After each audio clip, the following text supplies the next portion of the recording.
I want to say a few closing remarks today, and I'm going to share a little bit more with you about what we're doing at Verivest. I know there's a lot of questions about what does Verivest do. I know that we have tried a number of different things. And the number one question I get is, especially about this summit, is why?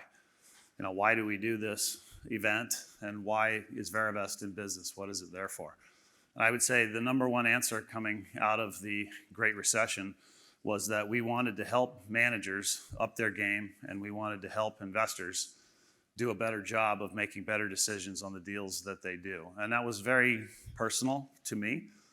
Coming out of that time frame where I knew we were in a position where if we had to liquidate assets, my investors were going to take a big haircut, did not want that to happen.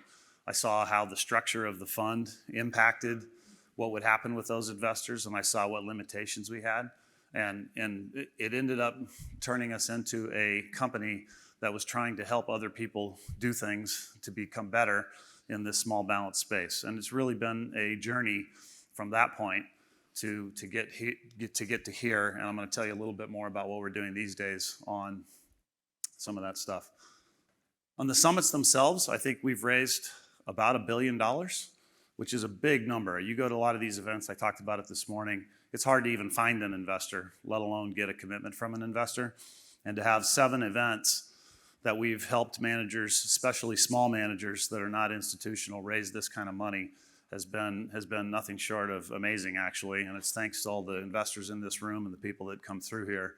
And it's also a testament to people's level of interest in these small balance managers. One of these presenters said something about it a little bit ago. It's people are investing in small managers with niches that make them unique and that aren't these large institutional groups. I don't have an exact number on this because we haven't tracked it.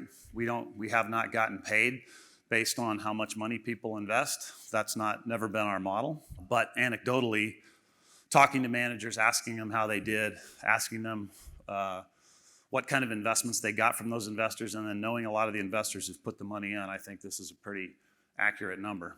And the industry continues to grow. This chart here shows you a statistic about the size of the industry. It's somewhere north of, I think it's $11 trillion today, and it's scheduled to go up to close to $20 trillion in the next 5 or 6 years. So there's an increasing appetite for investments in the alternative investment space. And if you look at what's happening demographically, younger people are more and more interested in alternative investments than older people are. Some of these statistics come from a private wealth study done by Bank of America recently, but it shows that 80% of younger investors are looking to invest in alternative investments, which is way higher than what people have done historically. In fact, they're allocating up to 3 times as much money into the alternative investment space than older investors. I read it, and this is from a different study actually, but there is something on the order in the next 15 years of $70 trillion that's going to be passed down from baby boomers and older people to the next generation. And as that money gets transferred down and technology starts to impact real estate, I think the amount of money that flows into alternative investments is expected to be extremely large. So it's a very high growth industry. As that happens, managers have challenges. They have issues on how to scale their business. Raising capital is at the top of the list. As I said this morning, everybody needs to, they have an insatiable appetite. If they get good at originating assets, you have to keep on raising more and more and more capital. They have legal and regulatory and compliance hurdles. Every one of these people are selling securities, right? And to sell securities, there's a lot of rules you got to follow. And you got to be very careful. There's things called the issuer exemption. So to prevent most of these people, I don't think any of them except maybe Ryan are registered investment advisors. So there's all kinds of issues they have to pay attention to on the legal and regulatory front.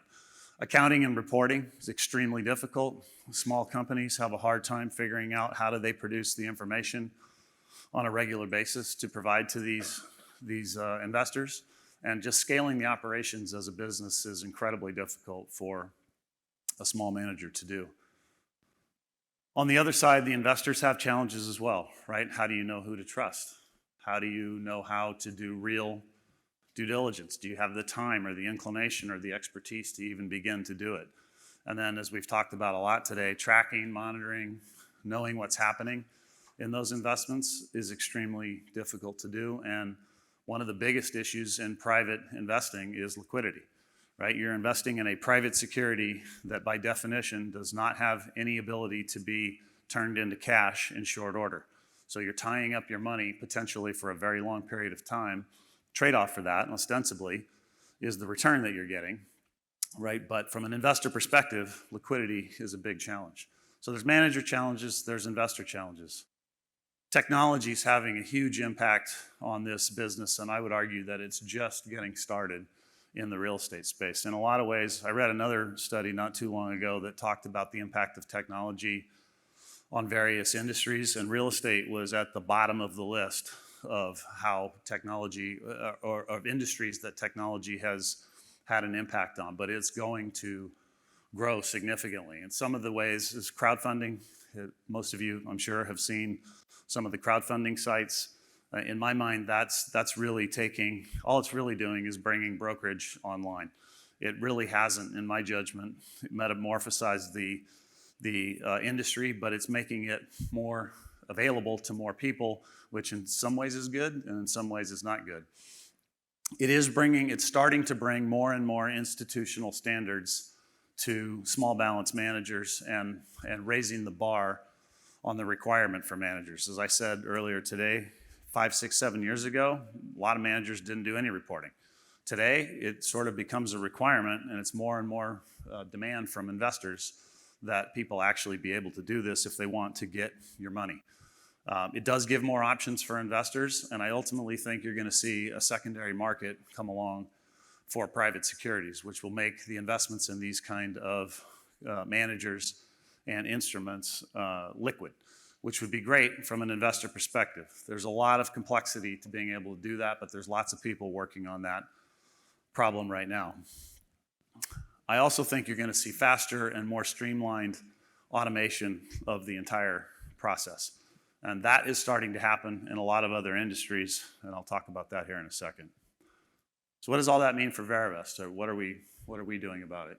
You know, when Fairway started doing this in 2012, we started doing advisory work to help people set up better vehicles, with the idea that if you set up a better vehicle, it's more aligned, it's more properly structured, the manager knows what they're doing, it's better for the investor.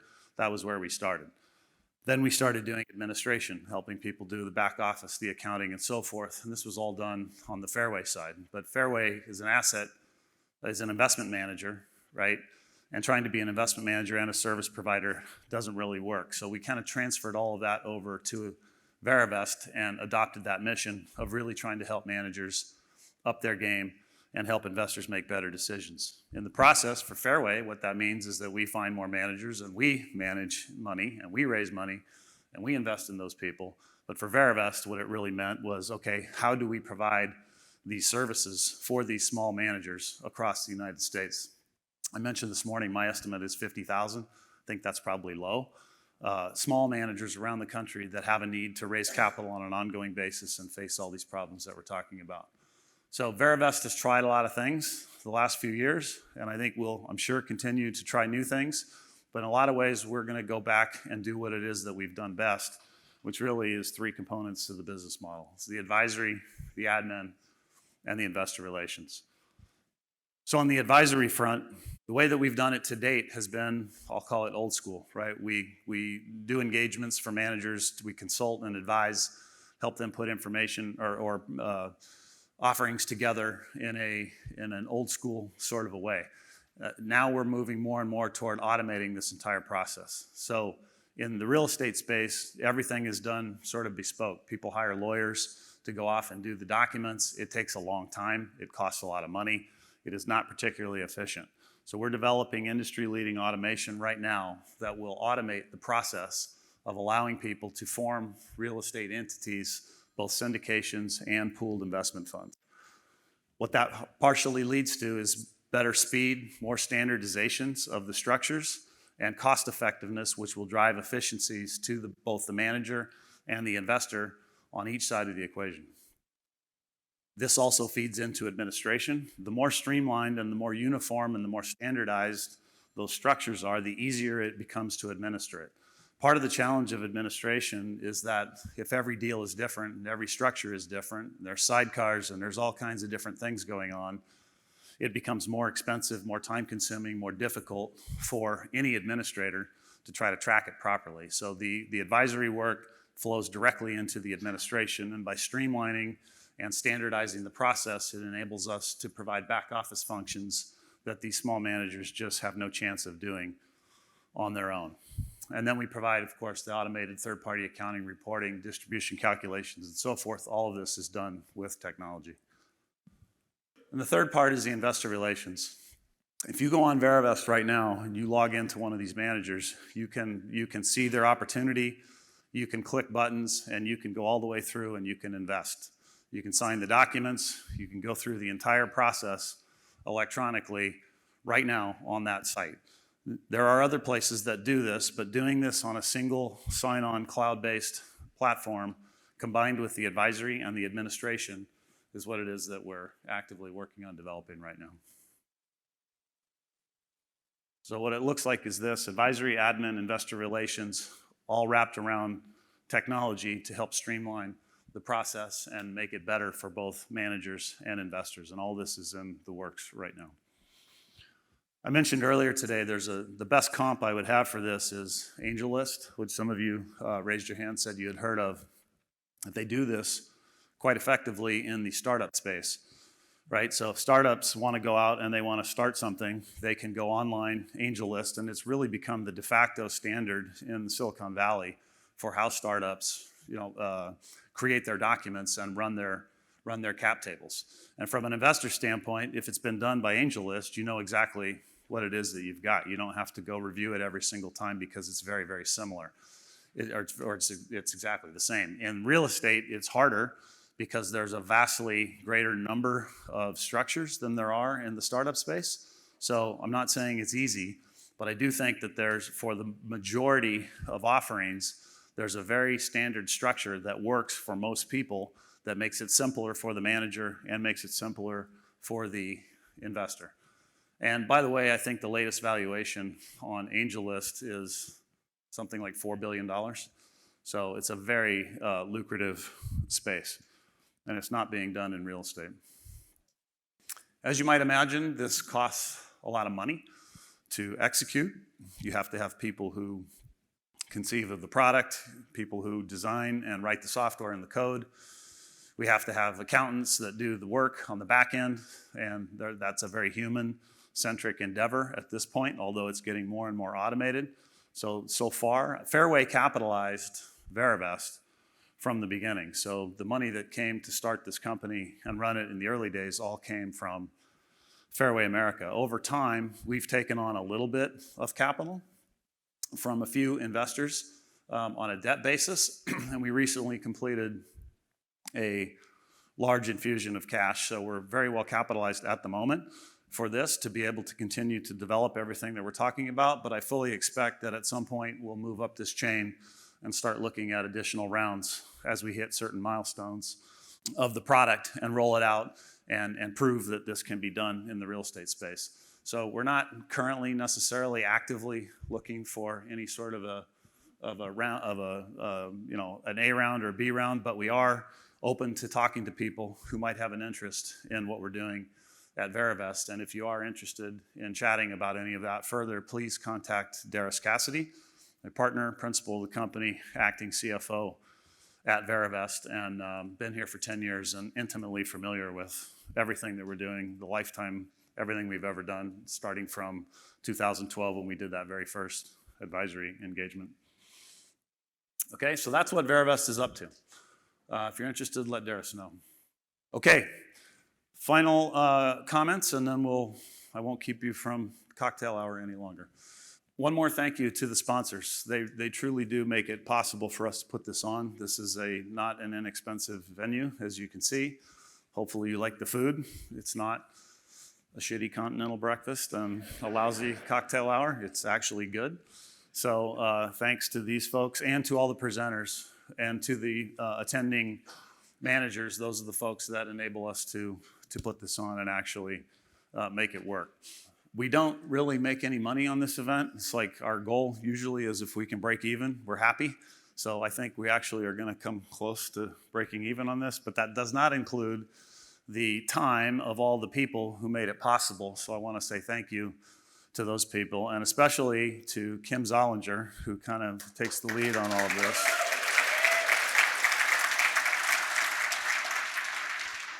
Yeah, Kim has become an expert at running the summits, and it's great because I don't really have to worry about it. In fact, I don't even pay much attention anymore, and I'll give you a good example of that. Is Kim was telling all the presenters they had to wear a suit and tie because that's the standard here. And then when I showed up this morning wearing this, she's like, "What are you doing?" Like, because normally I'm wearing a suit and tie, but see that's when I was the CEO over at Fairway and we were presenting. But now that I'm the CEO at a tech company, I can't. I've lost all control. I've lost control. I can't wear a suit and tie anymore. Also want to thank the other folks that helped out significantly, which is Brittany Hobson. Brittany, thank you so much for everything that she's done. She helped me with all the decks and all the marketing, so she's been great. Nicole 14 and Aaron Warner, thank you. Nicole and Aaron deal with investors all day long at Verivest. You've probably talked to them before. They're immensely helpful and friendly and nice and capable and competent, and wonderful to have them on the team. And all the other people, Kellen has played a huge role. Kellen is the guy who talks to all the sponsors and convinces them. Yeah. Helps to convince them that we actually do have real live investors that show up at this event, because most conferences don't. And it's always hard it actually got so much easier in the last few events when we did them before, because by then everybody knew that it was the real deal, right? And it wasn't as hard. This time around, it got harder again because we haven't done it in 2.5 years and we're doing it at Verivest, so people hadn't heard about it. So Kellen had to work his ass off to get some people to come, and hopefully they are glad they did. And I don't know if I'm forgetting anybody. I know there's other folks that worked hard on the summit, but I think those are the main people that really make the thing go. So thank you to all those people. Okay, so thanks everybody for coming. It's been a pleasure. We'll see you guys out here. See you for dinner. Thanks again.